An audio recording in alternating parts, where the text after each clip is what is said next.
Hello everyone and welcome to the channel. Today I'm going to be covering stocks, mainly what they are and how they work. And this is important to know because stocks have been one of the best performing, if not the best performing asset over the last century. And is frequently mentioned when the discussion of wealth accumulation comes up. So I feel it just makes sense to increase your knowledge on the subject. So what exactly is a stock? A stock is literally ownership in a company. Sometimes it's referred to as equity. So when you hear the term equity thrown around, just know they're referring to stocks. And I know the idea of ownership may sound a little weird to you, but I'm going to help it make sense for you. Now, units of stocks are referred to as shares. And sometimes you may hear the titles shares and stocks thrown around as if it's the same thing, but they are not the same thing at all. They are completely different. So saying I have stock in a company is like saying I have ownership in the company. Now, the number of shares I own determines how large of a chunk I own of that specific company. So let's say a company has 100,000 shares outstanding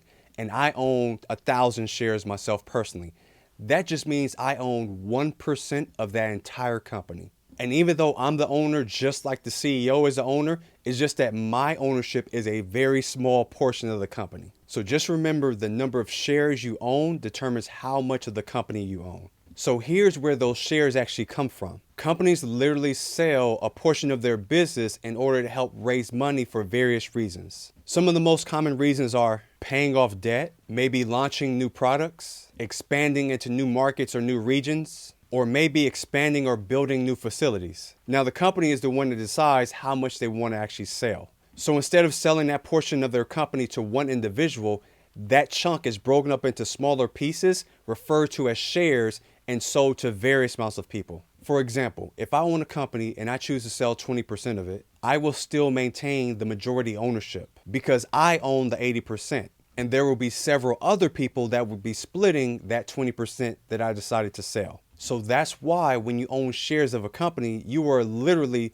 a partial owner of that company in proportion to how much you own. So that's why when a company typically does well, you make money when you own stock. And when a company performs poorly, you typically lose money, just like any other owner would. Now, it's important to know that the value of those shares will fluctuate up and down several times throughout the day. And there's no way to dictate if the price is going to go up or the price is going to go down. Now, there are three main reasons people typically buy stocks. The first is capital appreciation. Now remember, each one of these shares that you own has a certain dollar value. And there are many things that can make that value either go up or go down. So when someone's buying a stock for capital appreciation, their objective is typically to buy a stock with the hope that the price will go up in the future. And then at a later date, their goal is to sell that stock and make a profit. So if I purchase one share of XYZ company for $5, and then at a later date, I sold that same share for $7,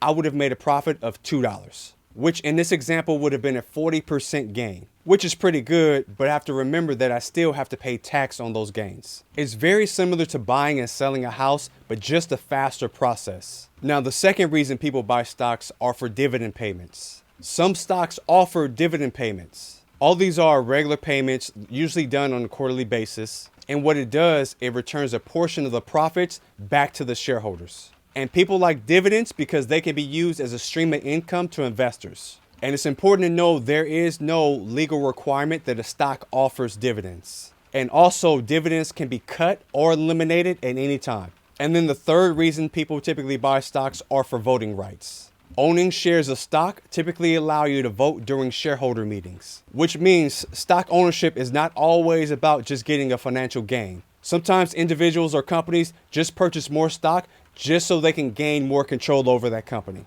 Because the more shares you own, the more voting power you have. And these votes can influence the direction of the company. Now, as far as risk goes when it comes to investing in stocks, it's important to know that all investments have a degree of risk. And stocks can definitely lose value if market conditions decline.